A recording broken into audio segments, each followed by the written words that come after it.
Hello दोस्तों, नमस्कार। आप सबका स्वागत है इस वीडियो में। पिछले वीडियो में हमने बात की थी बोरोना व्यूज के आईपीओ के बारे में। आईपीओ का पूरा रिव्यू एनालिसिस किया था हमने। आईपीओ में अप्लाई करना है या नहीं करना है, लिस्टिंग गेन कितना हो सकता है, वो सारी डिटेल्स उस वीडियो में हमने डिस्कस की। अगर आपने वो वीडियो नहीं देखा है तो डिस्क्रिप्शन में मैंने लिंक दे दी है, वहां से क्लिक करके आप पूरा वीडियो देख सकते हैं। आज के इस वीडियो में बात करेंगे बेलराइज इंडस्ट्रीज के आईपीओ के बारे में। इस आईपीओ में आपको अप्लाई करना है या नहीं करना है, अप्लाई करना है, लिस्टिंग गेन कितना हो सकता है, फाइनेंशियल डेटा क्या कहता है इस कंपनी का, वो सारी डिटेल्स इस वीडियो में आज हम कवर करेंगे।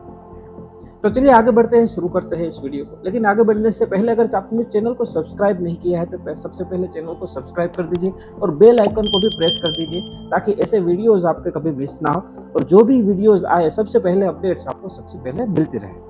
तो चलिए अब बात करते हैं बेलराइज इंडस्ट्री के बारे में। बेलराइज इंडस्ट्री का बिजनेस क्या है, वो क्या मैन्युफैक्चरिंग करती है, वो सारी डिटेल्स यहाँ पे डिस्कस करते हैं। बेलराइज इंडस्ट्री क्या मैन्युफैक्चरिंग करती है, तो वो ऑटोमोटिव कंपोनेंट्स पार्ट्स मैन्युफैक्चरिंग करती है। किसके लिए मैन्युफैक्चरिंग करती है? Bajaj, Honda, hero, Jaguar, land rover, royal Enfield, VE commercial vehicles, Tata Motors and Mahindra, ये सारी कंपनियों के लिए ये ऑटोमोटिव कंपोनेंट्स मैन्युफैक्चरिंग करती है। कौन सा ऑटोमोटिव मैन्युफैक्चरिंग, यानी कि automotive seat metal, casting parts, polymer components, suspensions and mirror systems, ये सारे ऑटोमोटिव कंपोनेंट्स पार्ट है, ये मैन्युफैक्चरिंग करके एज ए ओईएम इन सब कंपनियों को सप्लाई करती है। तो ये बिजनेस तो हमने समझ लिया कि ये कंपनी बिजनेस क्या करते हैं, मैन्युफैक्चरिंग क्या करती है। अब बात करते हैं उनके फाइनेंशियल डेटा के बारे में। पिछले 3 साल के इनके फाइनेंशियल डेटा क्या कहते हैं, फाइनेंशियली कितनी स्ट्रांग है, कितनी वीक है ये कंपनी।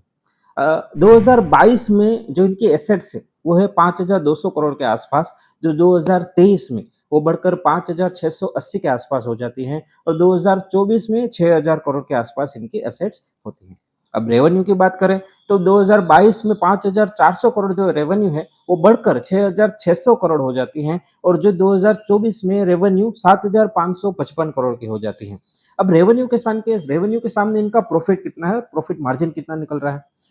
रेवेन्यू के सामने 2022 में जो इनका रेवेन्यू है 5,400 करोड़ के आसपास, इनके सामने उनका जो प्रॉफिट है वो 307 करोड़ के आसपास है, यानी कि 5% के आसपास इनका प्रॉफिट मार्जिन दिख रहा है। 2023 में 6,600 करोड़ जो रेवेन्यू बढ़ी है, उसके सामने उनका जो प्रॉफिट बढ़ा है वो 356 करोड़ है। अब 2024 में उनका रेवेन्यू बढ़ा है 7,555 करोड़, लेकिन 2024 में उनका जो प्रॉफिट है वो 356 करोड़ से घटकर 352 करोड़ हो जाता है, यानी कि 4% के आसपास प्रॉफिट मार्जिन रह जाता है। यानी कि प्रॉफिट मार्जिन थोड़ा कम कह सकते हैं यहाँ पे। अब यहाँ पे टोटल बोरोइंग की बात कर लेते हैं। 2022 में इनका जो टोटल बोरोइंग है, लाइबिलिटीज है, वो 2600 करोड़ के आसपास है। 2023 में वो घटकर 2200 करोड़ के आसपास हो जाती है। 2024 में वो 2400 करोड़ के आसपास है, यानी कि 2500-2400 करोड़ के आसपास इनकी लाइबिलिटीज यहाँ पे दिख रही है। तो चलिए अब यहाँ पे बात कर ले कि टोटल आईपीओ का इश्यू साइज कितना और आपका इन्वेस्टमेंट यहाँ पे कितना लगने वाला है। टोटल आईपीओ का इश्यू साइज है 2150 करोड़ रुपए का और यहाँ पे कट ऑफ प्राइस है 90 रुपीज पर शेयर की, यानी कि आपका इन्वेस्टमेंट अगर रिटेल कैटेगरी में आप अप्लाई करते हैं तो आपका मिनिमम इन्वेस्टमेंट यहाँ पे लगने वाला है 14,940 रुपीज का।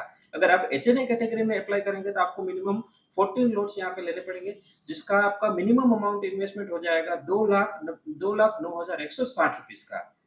बात कर लेते हैं, अगर आपको आईपीओ में अप्लाई करना है तो आईपीओ ओपन कब हो रहा है। आईपीओ ओपन हो रहा है 21 मई 2025 को और क्लोज हो रहा है 23 मई 2025 को, यानी कि 21 से 23 मई 2025 के बीच आप आईपीओ में अप्लाई कर सकते हैं। अब आईपीओ का लिस्टिंग डेट है 28 मई 2025 को। और फाइनल वर्डिक्ट की बात करेंगे, इस आईपीओ में अप्लाई करना है या नहीं करना है। इस आईपीओ में आपको अलॉटमेंट मिलने के चांसेस आपको ज्यादा रहेंगे, लेकिन यहाँ पे लिस्टिंग गेन की पॉसिबिलिटी 5 से 10% के आसपास है। तो आप 5 से 10% लिस्टिंग गेन की एक्सपेक्टेशन के साथ इस आईपीओ में अप्लाई कर सकते हैं। अब यहाँ पे दूसरा ये भी है कि बोरोना वेव्स और बेलराइज इंडस्ट्रीज दोनों में से किसी एक में ही अगर आपको अप्लाई करना हो तो कौन से आईपीओ में आपको अप्लाई करना चाहिए। तो यहाँ पे लिस्टिंग गेन की बात करें तो बोरोना वेव्स में जो आपका जो एक्सपेक्टेड लिस्टिंग गेन है 25 से 30% के आसपास है और बेलराइज इंडस्ट्रीज में आपका जो लिस्टिंग गेन का एक्सपेक्टेशन है 5 से 10% के आसपास है। लेकिन वहां पे बोरोना व्यूज में आपका अलॉटमेंट के चांसेस काफी कम रहेंगे और बेलराइज इंडस्ट्रीज में आपको अलॉटमेंट के चांसेस आपको ज्यादा रहेंगे।